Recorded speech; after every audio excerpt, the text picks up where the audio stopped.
Hi అండి, welcome back to my channel. ఈ వీడియోలో అయితే నేను చిట్టి కాకరకాయలు ఫ్రై చూపిస్తున్నానండి.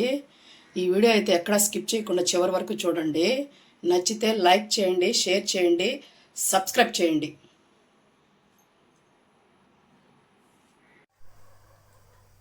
చూడండి ఫ్రెండ్స్, ఇలా కాకరకాయ వేపుడు చేస్తున్నాను. ఇలా చిన్న చిన్నవి తీసుకోండి ఫ్రెండ్స్, చాలా బాగుంటాయి. కాయగా తినేయచ్చండి. బాగా ఫ్రై అయిపోతే కాయగా తినేయచ్చు.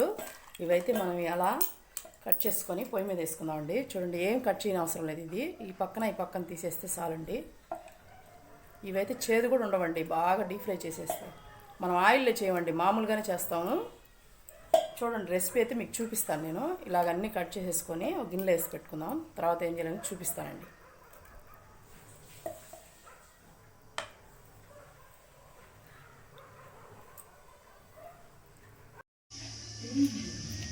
చూడండి, స్టవ్ అయితే వంట వేసుకున్న గిన్నె అయితే పెట్టుకోవాలి. చూడండి, కాకరకాయలన్నీ దీంట్లో వేసుకున్నాము. ఇప్పుడైతే కొంచెం పసుపు, ఒక హాఫ్ స్పూన్ సరిపోతుందండి. చూడండి, ఒక స్పూన్ ఉప్పు, కల్లుప్పు అండి. తగిన నీళ్ళు కొద్దిగా పోసుకోండి, నీళ్ళు ఎక్కువ వద్దండి. ఎందుకంటే మనం ఇంక వంచేది లేదు, ఇట్లాగే కొంచెం వాట్ చేద్దామండి. దీంట్లోనే బాగుంటుంది. నీళ్ళు పీల్చుకునేంత వరకు పొయ్యి మీద ఉడికించుకుందామండి.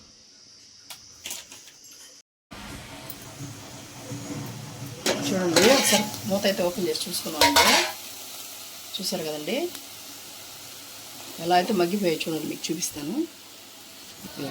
వాటర్ అనేది లేకుండా చూడండి ఎలా అయిపోయినాయి. కొంచెం కూడా ఇలా ఉడకబెట్టుకోవాలండి. అయితే స్టవ్ ఆఫ్ చేసుకొని వీటిని అయితే ఒక ప్లేట్లో తీసుకుందామండి. మొత్తం ఇలాగైతే తీసేసి పెట్టుకుందాం.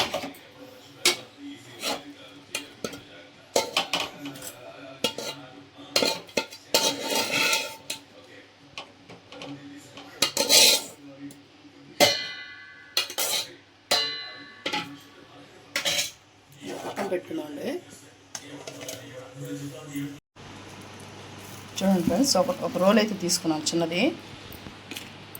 1.5 స్పూన్ సరిపోతుంది. చూడండి, తెల్లగడ్డ అయితే ఒక గడ్డ వేసుకున్నానండి. 1/2 స్పూన్ జీలకర్ర అయితే వేసుకున్నాను. ఈ 3 అయితే మెత్తగా దంచుకుందామండి.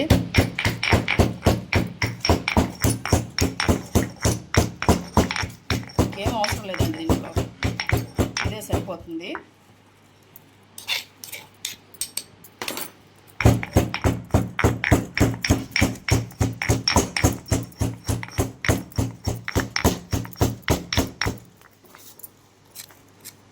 చూసారు కదండి, ఇట్లాగ మెత్తగా దంచుకోవాలండి మనం.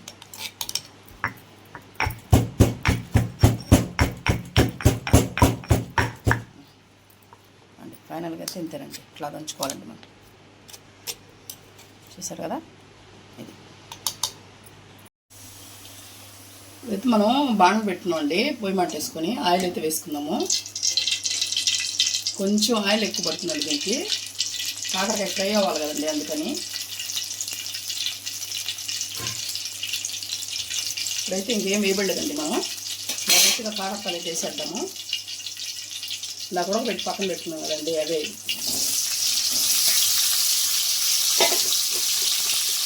ఇప్పుడైతే మనం ఇంకేం వేయబడలేదండి, ఉప్పు అన్నీ వేసేస్తున్నాం కదా. అవే ఆయిల్లో బాగా రోస్ట్ అయిపోవాలండి, ఎర్రగా. అప్పుడు దాకా వేయించుకున్నామండి కాకరకాయ అనేది. హై ఫ్లేమ్ మీద వేయించుకోండి. చూడండి, కాకరకాయ ఎలా వేయాలో ఇలా వచ్చానండి. ఇట్లా రావడం వల్ల చేదు అనేది ఉండదండి మనకి. ఎంతైనా తినాలనిపిస్తుంది ఇట్లా చేసుకొని. ఇప్పుడైతే మనం ఇలా చేసి పెట్టుకున్నాం కదండి కారపొడి, అదైతే వేసేసుకున్నాము. ఉప్పు ఏం పడలేదండి, మనం కాకరకాయలు వేసేసుకున్నాం కాబట్టి ఇంక దేంట్లో అవసరం లేదు మనకి. మీరు చూసుకొని తగ్గితే మీరు వేసుకోండి అంతే. కారం లేనైతే వేసుకోబడలేదండి. చూడండి, ఇలాగ బాగా వేపుకోవాలండి. కారం కొంచెం పచ్చివాసన పోయేంత వరకు బాగా వేపుకోండి. ఇంకే పొడులు ఏం అవసరం లేదండి, సూపర్ టేస్ట్గా ఉంటుందండి కాకరకాయ అనేది. కొంతసేపు ఇలా వేపుకుందామండి 5 మినిట్స్, ఎందుకంటే అది పచ్చివాసన పోవాలి కదండి కారపొడి.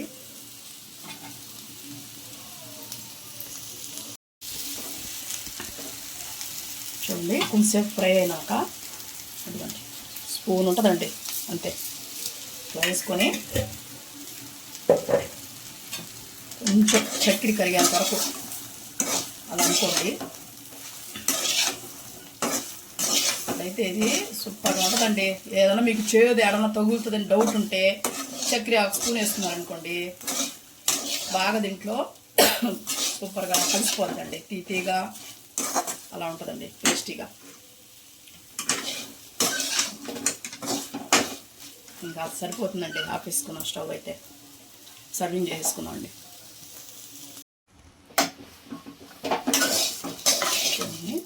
ఫ్రై అయితే సర్వ్ చేసుకున్నాం మనం బౌల్లోకి అయితే.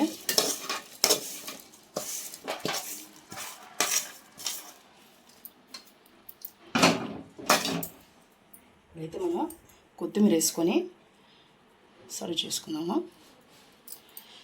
ఫైనల్గా అయితే కాకరకాయ ఫ్రై రెడీ అయిందండి.